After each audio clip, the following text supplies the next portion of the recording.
भगवान श्री कृष्ण कहते हैं, जीवन में अगर खुश रहना है तो अधिक ध्यान उस चीज पर दें जो आपके पास है, उस पर नहीं जो दूसरों के पास है। हरे कृष्णा। आप सभी का दिन शुभ और मंगलमय हो। इससे पहले की कथा सुनने के लिए और कमेंट्स के माध्यम से अपना प्यार देने के लिए आप सबको बहुत बहुत धन्यवाद। उम्मीद है ये कथाएं आपको पसंद आ रही होंगी। आज सुनिए आगे का महात्म्य। श्री ब्रह्मा जी कहते हैं, इला तीर्थ के नाम से जिस तीर्थ की प्रसिद्धि है वह मनुष्यों को सभी प्रकार की सिद्धि देने वाला, ब्रह्मत्या आदि पापों को दूर करने वाला और संपूर्ण कामनाओं को पूर्ण करने वाला है। वैवस्वत मनु के वंश में इल नामक एक राजा हुए हैं। वे बहुत बड़ी सेना साथ लेकर शिकार खेलने के लिए एक बार वन को गए। वहां उनकी बुद्धि में कुछ दूसरा ही निश्चय हुआ। उन्होंने अमात्यों से कहा कि आप सभी लोग मेरे पुत्र द्वारा पालित नगर में चले जाएं। देश, कोश, बल, राज्य तथा मेरे पुत्र की भी रक्षा करें। महर्षि वशिष्ठ भी हमारे लिए पिता के समान है। वे भी अग्निहोत्र की अग्नियों को लेकर मेरी पत्नियों के साथ लौट जाएं और मैं अभी इस वन में ही निवास करूंगा। बहुत अच्छा कहकर उनके साथ आए वे सभी लोग चले गए और राजा धीरे धीरे रत्नमय हिमालय पर्वत पर जाकर वहीं निवास करने लगे। एक दिन उन्होंने उस पर्वत पर एक गुफा देखी जो नाना प्रकार के रत्नों से विचित्र शोभा पा रही थी। उस गुफा में यक्षों का राजा समन्यु रहता था। उसके साथ उसकी पतिव्रता पत्नी समा भी रहा करती थी। उस समय वह यक्ष मृग रूप धारण करके अपनी पत्नी के साथ विचर रहा था। तरह तरह के रत्नों से चित्रित उसका वह विशाल ग्रह सूना पड़ा था। अतः राजा अपनी भारी सेना के साथ वहीं ठहर गए। वह यक्ष अधर्म के कोप से पत्नी के साथ मृग रूप धारण करके रहा करता था। उसने सोचा, इस राजा ने मेरा घर छीन लिया। अगर मैं इससे युद्ध करूं तो मैं इसे जीत नहीं सकता और बिना मांगे ये देगा भी नहीं। अब मैं क्या करूं? इसी चिंता में पड़कर वह मृग रूपधारी अपनी पत्नी से बोला, कांते, इस राजा का मन मृगया के व्यसन में आसक्त है। ये कैसे विपत्ति में फंसे, इसके लिए कोई उपाय सोचो। मेरा विचार है कि तुम मनोहर मृगी का रूप धारण करके इसके सामने से निकलो और इसे अपनी ओर आकर्षित करके किसी तरह अंबिका वन में पहुंचा दो। उसके भीतर पहुंचते ही ये राजा स्त्री हो जाएगा। भद्रे, ये काम केवल तुम ही कर सकती हो और मेरे लिए ऐसा करना कदापि उचित नहीं होगा। यक्षिणी ने पूछा, नाथ, अंबिका वन तो बड़ा सुंदर है, तुम उसमें क्यों नहीं जा सकते? अगर तुम भी चले जाओ तो क्या दोष होगा?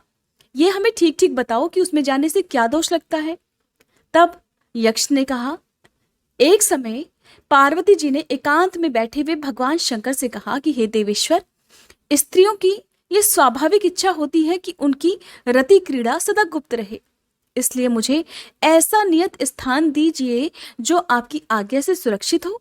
मैं स्थान वही चाहती हूं जो उमावन के नाम से प्रसिद्ध है। उसमें आप, गणेश, कार्तिकेय और नंदी के सिवा जो कोई भी प्रवेश करे वो स्त्री हो जाए। शंकर जी ने प्रसन्न होकर कहा, देवी तथास्तु, ऐसा ही हो। तब मृग रूपधारी वह यक्ष कहने लगा कि हे प्रिय, इसीलिए मैं उमा के उस वन में नहीं जाना चाहता और ना ही मुझे जाना चाहिए। अपने स्वामी का ये वचन सुनकर इच्छानुसार रूप धारण करने वाली वह यक्षिणी विशाल नेत्रों वाली मृगी बनकर राजा के सामने आई। यक्ष वहीं ठहर गया। राजा ने उस मृगी को देखा। मृगया में तो उनकी आसक्ति थी ही। मृगी पर नजर पड़ते ही वे अकेले घोड़े पर जा बैठे और उसका पीछा करने लगे। वो धीरे धीरे राजा को अंबिका वन तक खींच ले गई। जब घोड़े पर बैठे बैठे ही वह उमा वन में प्रविष्ट हो गए, तब यक्षिणी ने मृगी का रूप छोड़कर दिव्य रूप धारण कर लिया और अशोक वृक्ष के नीचे खड़ी होकर राजा को देखकर हंसने लगी। पति की कही हुई बातों को याद करके वो राजा से बोली, सुंदरी इला, तुम अकेली अबला घोड़े पर चढ़कर पुरुष के वेश में कहाँ जा रही हो? किसके पास जाओगी?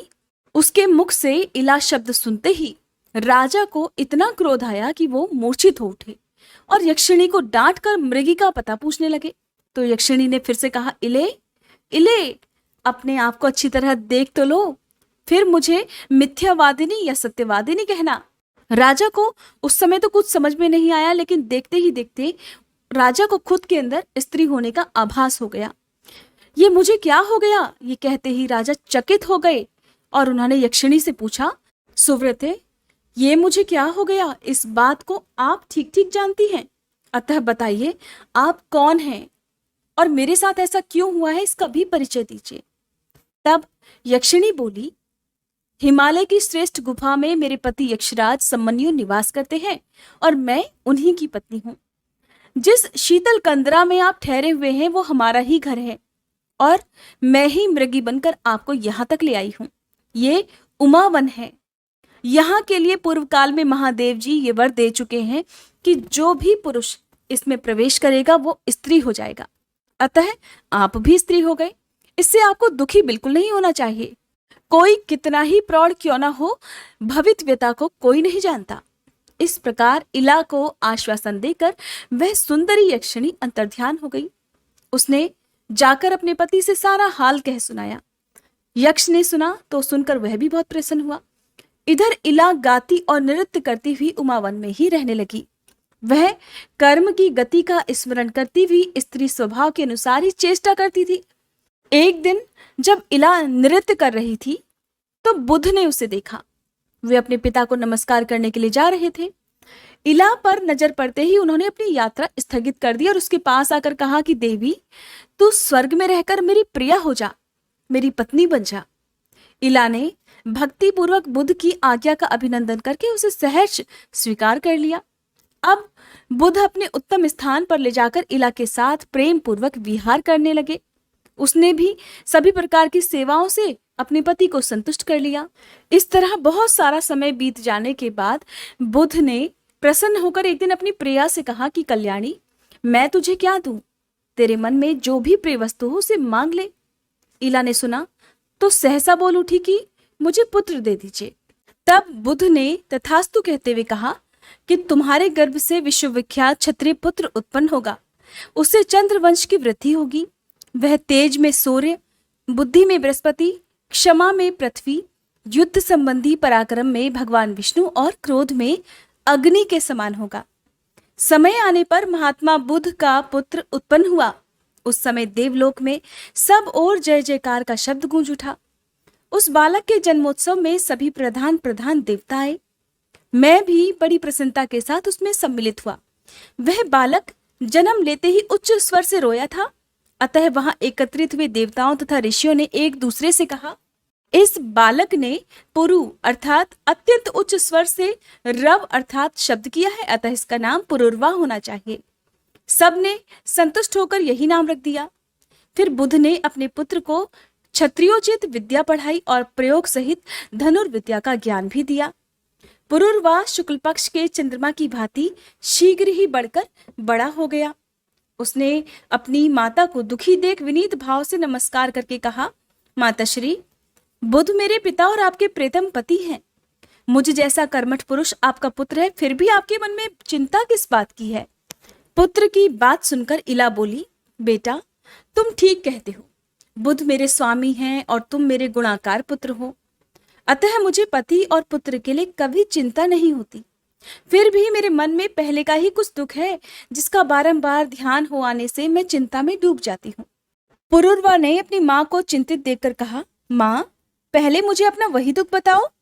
तब इला ने पुरुरवा को इक्ष्वाकु वंश का परिचय देते हुए अपने जन्म, नाम, राज्य प्राप्ति, पुत्र जन्म, पुरोहित वशिष्ठ, प्रिय पत्नी, वन में आने की, हिमालय की कंदरा में निवास करने की, उमावन में प्रवेश, पुरुष से स्त्री बनने की, बुद्ध से समागम, प्रेम तथा पुनः पुत्र जन्म आदि से संबंध रखने वाली सारी बातें कह सुनाई। सुनकर पुरुरवा ने माता से पूछा, माँ, मैं क्या करूं? क्या करने से शुभ परिणाम होगा और तुम्हारा दुख भी दूर हो जाएगा? तो इला बोली, बेटा, तुम्हारे अनुग्रह से मैं पुरुषत्व की प्राप्ति, उत्तम राज्य, तुम्हारा तथा अन्य पुत्रों का अभिषेक, दान देना, यज्ञ करना तथा मुक्ति के मार्ग का अवलोकन करना, ये आदि सब कुछ करना चाहती हूँ। तुम अपने पिता बुद्ध के पास जाकर सभी बातें यथार्थ रूप से पूछो। वे सब जानते हैं, तुम्हारे लिए हितकर उपदेश अवश्य देंगे। माता के कहने से पुरुरवा अपने पिता के पास गए और उन्हें प्रणाम करके उन्होंने अपनी माता का तथा अपना कर्तव्य पूछा। बुद्ध ने कहा, महामते, मैं राजा इल को जानता हूं। उनके इला होने का वृतांत भी मुझसे छुपा नहीं है। उमा के वन में आना और उस वन के विषय में भगवान शंकर की आज्ञा का हाल भी मुझे मालूम है। बेटा, भगवान शिव और माता पार्वती के प्रसाद से इल का शाप दूर हो सकता है। उन दोनों की आराधना के सिवा दूसरा कोई उपाय नहीं है। तुम गोदावरी नदी के तट पर जाओ, वहां भगवान शिव पार्वती जी के साथ सदा विराजमान रहते हैं। वे ही वरदान देकर शाप का नाश करेंगे। पिता की बातें सुनकर पुरुरवा बहुत प्रसन्न हुए। उन्होंने माता को पुरुषत्व प्राप्त होने की इच्छा से हिमालय पर्वत, माता पिता तथा गुरु को मस्तक झुकाया और तपस्या करने के लिए तुरंत ही त्रिभुवन पावनी गौतमी गंगा की ओर प्रस्थान किया। पुत्र के पीछे पीछे इला और बुध भी गए। वे सब लोग गौतमी के तट पर पहुंचे और वहां स्नान करके तपस्या करते हुए भगवान की स्तुति करने लगे। पहले बुध ने, फिर इला ने, फिर पुरुरवा ने देवी पार्वती तथा भगवान शंकर का स्तवन किया। बुध बोले, जो अपने शरीर की केसर से स्वभावतः स्वर्ण के सदृश कांतिमान और सुंदर दिखाई देते हैं, कार्तिकेय और गणेश जी के द्वारा जिनकी सदा अर्चना होती रहती है, वे शरणागत वत्सल उमा महेश्वर मुझे शरण दे। इला बोली, संसार के त्रिविध ताप रूपी दावानल से दग्ध होने वाले देहधारी, जिनका चिंतन करने से तत्काल ही परम शांति को प्राप्त होते हैं, वे कल्याणकारी उमा महेश्वर मुझे शरण दे।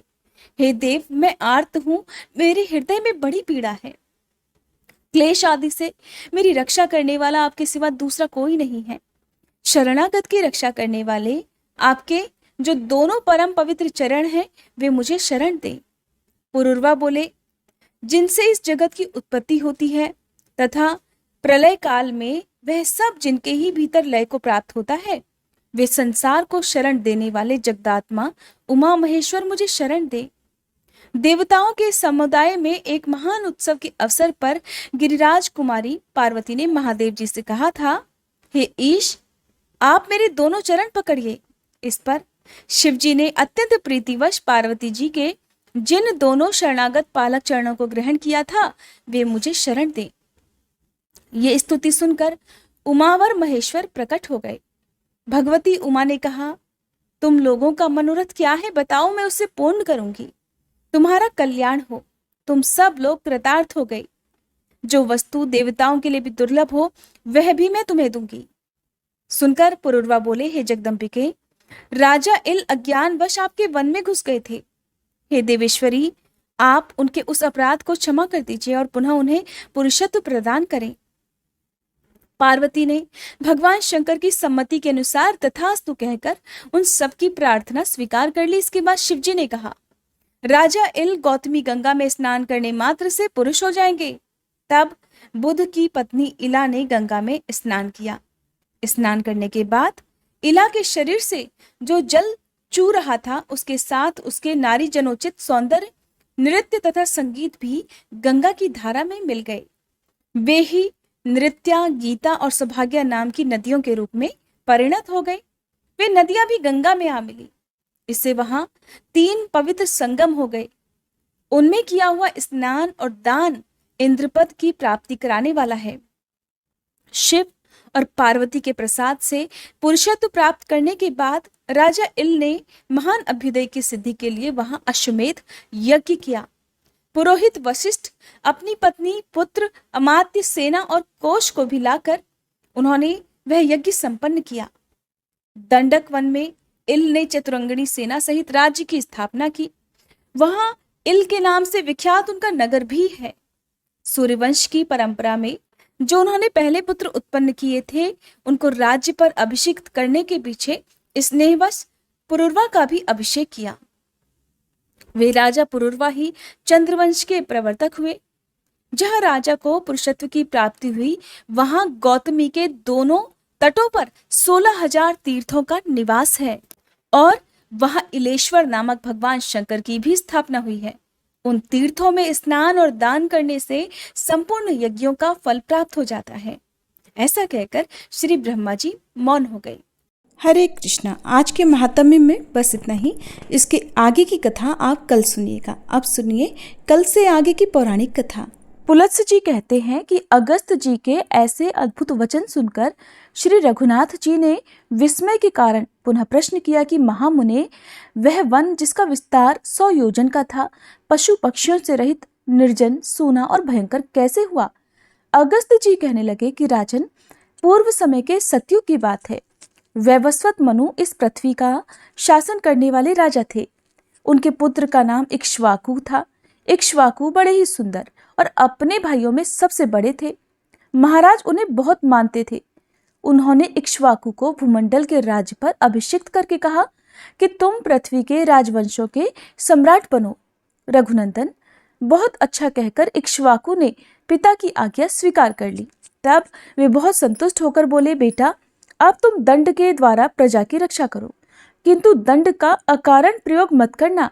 मनुष्यों के द्वारा अपराधियों को जो दंड दिया जाता है वह शास्त्रीय विधि के अनुसार उचित अवसर पर प्रयुक्त होने पर राजा को स्वर्ग में ले जाता है। इसलिए महाबाहो, तुम दंड के समुचित प्रयोग के लिए सदा सचेत रहना। इसका अनुपयोग कभी मत करना। ऐसा करने पर संसार में तुम्हारे द्वारा अवश्य ही परम धर्म का पालन होगा। इस प्रकार एकाग्र मन से अपने पुत्र इक्ष्वाकु को बहुत सारे उपदेश देकर महाराज मनु बड़ी प्रसन्नता के साथ स्वर्गलोक को सिधार गए। इसके बाद राजा इक्ष्वाकु को ये चिंता हुई कि मैं कैसे पुत्र उत्पन्न करूं। इसके लिए उन्होंने तरह तरह के शास्त्रीय कर्म, यज्ञ यज्ञादि किए और उनके द्वारा राजा को अनेकों पुत्रों की प्राप्ति हुई। देव कुमार के समान तेजस्वी राजा इक्ष्वाकु ने पुत्रों को जन्म देकर अपने पितरों को संतुष्ट किया। रघुनंदन, इक्ष्वाकु के पुत्रों में जो सबसे छोटा था वह गुणों में सबसे श्रेष्ठ था। वह शूर और विद्वान तो था ही, प्रजा का आदर करने के कारण सबके विशेष गौरव का पात्र हो गया था। उसके बुद्धिमान पिता ने उसका नाम दंड रखा और विंध्यगिरि के 2 शिखरों के बीच में उसके रहने के लिए एक नगर दे दिया। उस नगर का नाम था मधुमत्त। धर्मात्मा दंड ने बहुत वर्षों तक वहां का अकंटक राज्य किया।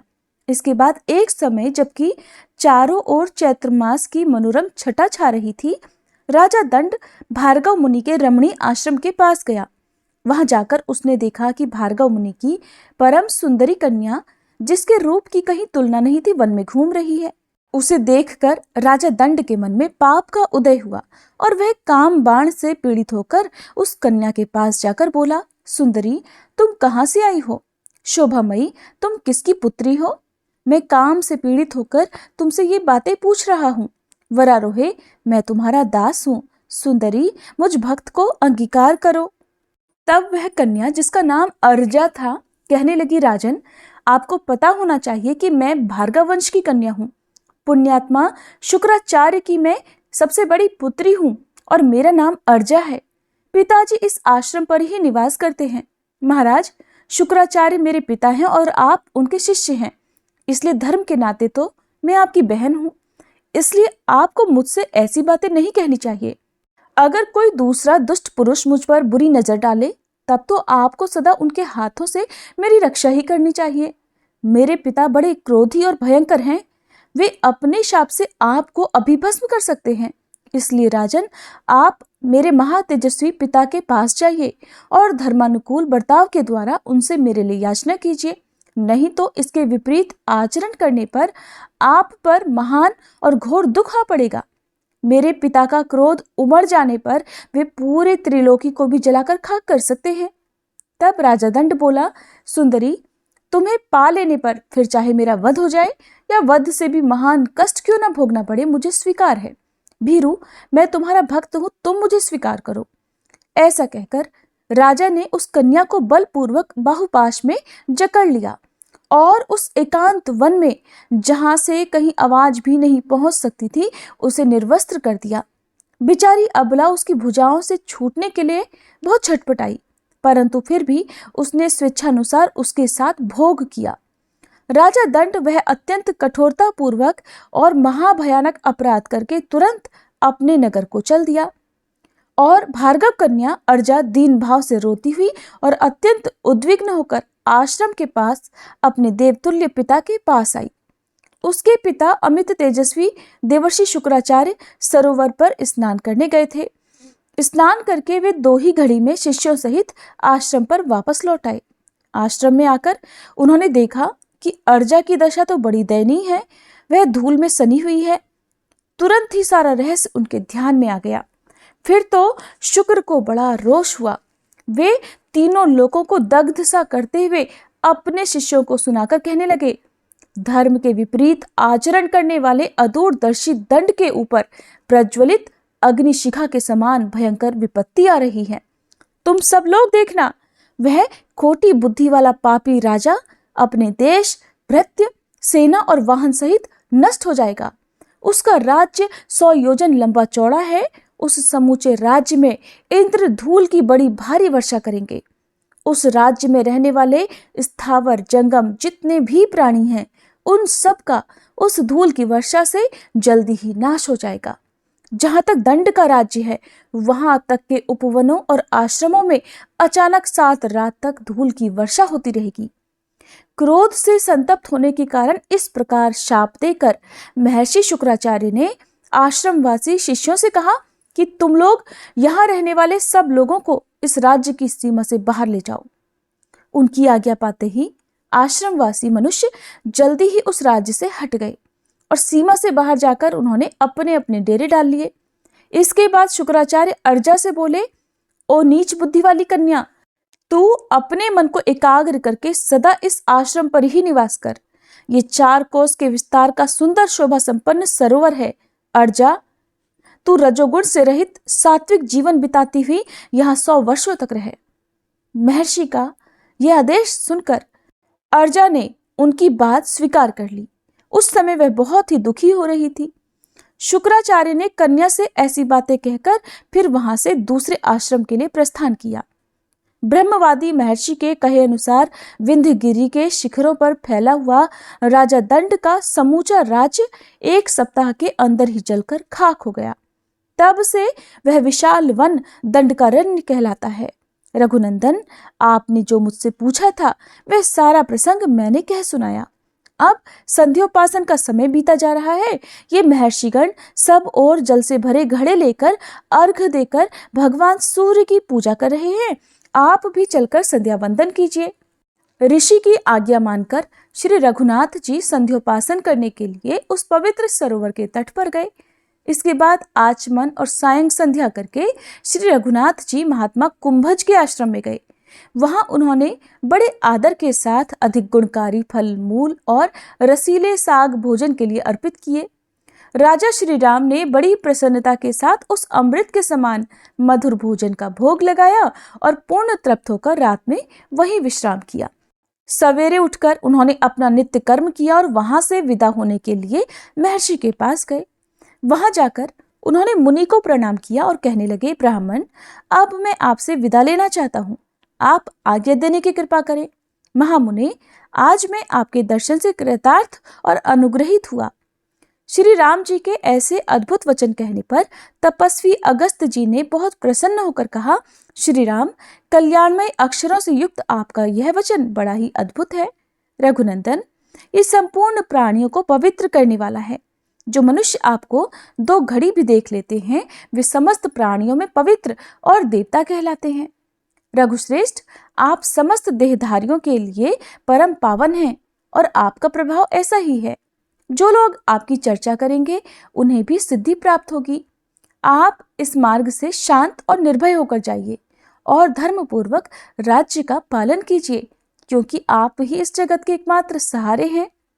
महर्षि के ऐसा कहने पर महाराज श्री राम जी ने हाथ जोड़कर उन्हें प्रणाम किया और अन्यान्य मुनिवरों को भी, जो सब के सब तपस्या के धनी थे, सादर अभिवादन करके विशांत भाव से सुवर्ण भूषित पुष्पक विमान पर चढ़ गए। यात्रा के समय मुनिगणों ने सब ओर से उन पर आशीर्वादों की वर्षा की। समस्त पुरुषार्थों के ज्ञाता श्री रघुनाथ जी दोपहर होते होते अयोध्या में पहुंचकर 7वीं ड्योढ़ी में उतरे। इसके बाद उन्होंने इच्छानुसार चलने वाले उस परम सुंदर पुष्पक विमान को विदा कर दिया। फिर महाराज ने द्वारपालों से कहा कि तुम लोग बड़ी जल्दी जाकर भरत और लक्ष्मण को मेरे आने की सूचना दो और उन्हें अपने साथ ही लिवा लाओ, देर मत करना। तब द्वारपाल आज्ञा के अनुसार जाकर दोनों कुमारों को बुला लाए। रघुनाथ जी अपने प्रिय बंधु भरत और लक्ष्मण को देखकर बहुत प्रसन्न हुए और उन्हें अपने हृदय से लगाकर बोले, मैंने ब्राह्मण के शुभ कार्य का यथावत संपादन किया है। अब मैं प्रतिमा स्थापन, देवालय निर्माण आदि पूर्ण धर्म का अनुष्ठान करूंगा। वीरों, मेरा कान्याकुब्ज देशों में जाकर भगवान वामन की प्रतिष्ठा करने का विचार है। भीष्म जी ने पूछा, ब्रह्मर्षि, श्री राम जी ने कान्याकुब्ज देश में भगवान वामन की प्रतिष्ठा किस प्रकार की? उन्हें श्री वामन जी का विग्रह कहाँ मिला? इन सब बातों का विस्तार के साथ वर्णन कीजिए। भगवान श्री राम जी के कीर्तन से संबंध रखने वाली कथा बड़ी ही मधुर, पावन और मनोरम होती है। आपने जो ये कथा सुनाई है उससे मेरे हृदय और कानों को बड़ा सुख मिला है। सारा संसार भगवान श्री राम को प्रेम और अनुराग से देखता है। वे बड़े ही धर्मज्ञ थे। वे जब पृथ्वी का राज्य करते थे उस समय सभी वृक्ष फल और रस से भरे रहते थे। पृथ्वी बिना जोते ही अन्न देती थी। उन महात्मा का इस भूमंडल पर कोई शत्रु नहीं था। अतः मुनिवर, मैं भगवान श्री राम जी का सारा चरित्र सुनना चाहता हूँ। तब पुलस्त्य जी बोले, महाराज, धर्म के मार्ग पर स्थित रहने वाले श्री राम जी ने कुछ समय के बाद जो महत्वपूर्ण कार्य किया उसे एकाग्र मन से सुनो। एक दिन श्री रघुनाथ जी मन ही मन इस बात का विचार करने लगे कि राक्षस कुलोत्पन्न राजा विभीषण लंका में रहकर सदा ही राज्य करते रहे, उसमें किसी प्रकार की विघ्न बाधा ना पड़े, इसके लिए क्या उपाय हो सकता है? मुझे चलकर उन्हें हित की बात बतानी चाहिए, जिससे उनका राज्य सदा कायम रहे। अमित तेजस्वी श्री राम जी जब इस प्रकार विचार कर रहे थे, उसी समय भरत जी वहां आए और श्री राम जी को विचारमग्न देखकर इस प्रकार बोले, देव, आप क्या सोच रहे हैं? अगर कोई गुप्त बात न हो तो मुझे बताने की कृपा करें। श्री रघुनाथ जी कहने लगे कि मेरी कोई भी बात तुमसे छिपाने योग्य नहीं है। तुम और महायशस्वी लक्ष्मण मेरे बाहरी प्राण हो। मेरे मन में इस समय सबसे बड़ी चिंता ये है कि विभीषण देवताओं के साथ कैसा बर्ताव करते हैं, क्योंकि देवताओं के हित के लिए ही मैंने रावण का वध किया था। इसलिए वत्स, जहां विभीषण है वहां मैं जाना चाहता हूँ। लंकापुरी को देखकर राक्षस राज को उनके कर्तव्य का उपदेश करूंगा। भगवान श्री राम के ऐसा कहने पर हाथ जोड़कर खड़े हुए भरत ने कहा, मैं भी आपके साथ चलूंगा। श्री रघुनाथ जी बोले, महाबाहो, अवश्य चलो। फिर वे लक्ष्मण से बोले, वीर, तुम नगर में रहकर हम दोनों के लौटने तक इसकी रक्षा करना। लक्ष्मण को इस प्रकार आदेश देकर कौशल्या का आनंद बढ़ाने वाले श्री राम जी ने पुष्पक विमान का स्मरण किया। विमान के वहां आ जाने पर वे दोनों भाई उस पर आरूढ़ हो गए। सबसे पहले वह विमान गांधार देश में गया। वहां भगवान ने भरत के दोनों पुत्रों से मिलकर उनकी राजनीति का निरीक्षण किया। इसके बाद पूर्व दिशा में जाकर वे लक्ष्मण के पुत्रों से मिले, उनके नगरों में 6 रातें बिताई और उसके बाद दोनों भाई श्री राम और भरत दक्षिण दिशा की ओर चल पड़े। गंगा यमुना के संगम स्थान प्रयाग में जाकर महर्षि भरद्वाज जी को प्रणाम करके वे अत्रि मुनि के आश्रम में गए। वहां अत्रि मुनि से वार्तालाप करके दोनों भाइयों ने जन स्थान की यात्रा की। जन स्थान में प्रवेश करते हुए श्री राम जी बोले, भरत, ये वही स्थान है जहां दुरात्मा रावण ने गृधराज जटायु को मारकर सीता जी का हरण किया था। जटायु हमारे पिताजी के मित्र थे। इस स्थान पर हम लोगों का दुष्ट बुद्धि वाले कबंध के साथ महान युद्ध हुआ था। कबंध को मारकर हमने उसे आग में जला दिया था। मरते समय उसने हमें बताया कि सीता जी रावण के घर में हैं। उसने ये भी कहा कि आप ऋषिमुख पर्वत पर जाइए, वहां सुग्रीव नाम के वानर रहते हैं, वे आपके साथ मित्रता करेंगे। यही वो पंपा सरोवर है भरत, जहां शबरी नाम की तपस्विनी रहती थी, और ये वही स्थान है जहां सुग्रीव के लिए मैंने राजा वाली को मारा था। वीर, राजा बाली की राजधानी किष्किंधापुरी ये दिखाई दे रही है। इसी में धर्मात्मा वानरराज सुग्रीव अन्यान्य वानरों के साथ निवास करते हैं। सुग्रीव उस समय अपनी सभा भवन में विराजमान थे। इतने में ही भरत और श्री राम जी किष्किंधापुरी में जा पहुंचे।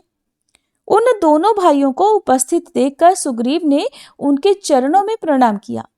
फिर उन दोनों भाइयों को सिंहासन पर बिठाकर सुग्रीव ने अर्घ्य निवेदित किया और साथ ही अपने आप को भी उनके चरणों में अर्पित कर दिया। इस प्रकार जब परम धर्मात्मा श्री रघुनाथ जी सभा में विराजमान हुए, तब अंगद, हनुमान, नल, नील, पाटल और ऋक्षराज, जामवान आदि सभी वानर वीर सेनाओं सहित वहां आ गए। अंतःपुर की सभी स्त्रियां, रूमा और तारा आदि भी उपस्थित हुई। सबको बड़ा आनंद प्राप्त हुआ। सब लोग भगवान को साधुवाद देने लगे और सबने भगवान का दर्शन करके प्रेमाश्रुओं से गदगद होकर उन्हें प्रणाम किया। सुग्रीव बोले, महाराज, आप दोनों ने किस कार्य से यहाँ पधारने की कृपा की है, वह शीघ्र बताइए। सुग्रीव के इस प्रकार पूछने पर श्री रामचंद्र जी की आज्ञा से भरत ने लंका यात्रा की बात बताई। तब सुग्रीव ने कहा कि मैं भी आप दोनों के साथ राक्षस राज विभीषण से मिलने के लिए लंकापुरी में चलूंगा। सुग्रीव के ऐसा कहने पर श्री रघुनाथ जी ने कहा, चलो। फिर सुग्रीव, श्री राम जी और भरत ये तीनों पुष्पक विमान पर बैठे। तुरंत ही वो विमान समुद्र के उत्तर तट पर जा पहुंचा। उस समय श्री राम जी ने भरत से कहा, भरत, ये वही स्थान है जहां राक्षस राज विभीषण अपने 4 मंत्रियों को साथ लेकर प्राण बचाने के लिए मेरे पास आए थे। उसी समय लक्ष्मण ने लंका के राज्य पर उनका अभिषेक किया था। यहाँ मैं समुद्र के इस पार 3 दिन तक इस उम्मीद से ठहरा रहा कि ये मुझे दर्शन देगा और सगर का पुत्र होने के कारण अपना कुटुंबी समझकर मेरा कार्य करेगा, किंतु तब तक इसने मुझे दर्शन नहीं दिया। ये देखकर चौथे दिन मैंने बड़ी तेजी से धनुष चढ़ाकर हाथ में दिव्यास्त्र ले लिया। ये देखकर समुद्र को बड़ा भय हुआ और वह शरणार्थी होकर लक्ष्मण के पास पहुंचा। सुग्रीव ने भी बहुत अनुनय विनय की और कहा कि प्रभु से क्षमा कर दीजिए। तब मैंने वह बाण मरुदेश में फेंक दिया। इसके बाद समुद्र ने मुझसे कहा, रघुनंदन, आप मेरे ऊपर पुल बांधकर जल राशि से भरे महासागर के पार चले जाइए। तब मैंने वरुण के निवास स्थान समुद्र पर यह महान पुल बांधा था। श्रेष्ठ वानरों ने मिलकर 3 ही दिनों में यह कार्य पूरा किया था। पहले दिन उन्होंने 14 योजन तक पुल बांधा, दूसरे दिन 36 योजन तक और तीसरे दिन 100 योजन तक का पूरा पुल तैयार कर दिया। देखो, ये लंका दिखाई दे रही है। इसका परकोटा और नगर द्वार सब सोने के बने हुए हैं। यहाँ वानर वीरों ने बहुत बड़ा घेरा डाला था। यहाँ नील ने राक्षस श्रेष्ठ प्रहस्त का वध किया था। इसी स्थान पर हनुमान जी ने धूम्राक्ष को मार गिराया था। और देखो, यही सुग्रीव ने महोदर और अतिकाय को मौत के घाट उतारा था। और इसी स्थान पर मैंने कुंभकर्ण को और लक्ष्मण ने इंद्रजीत को मारा था। और यहीं पर मैंने राक्षस राज दक्षग्रीव का वध किया था। यहाँ लोक पितामह ब्रह्मा जी मुझसे वार्तालाप करने के लिए पधारे थे। उनके साथ पार्वती जी सहित त्रिशूलधारी भगवान शंकर भी थे।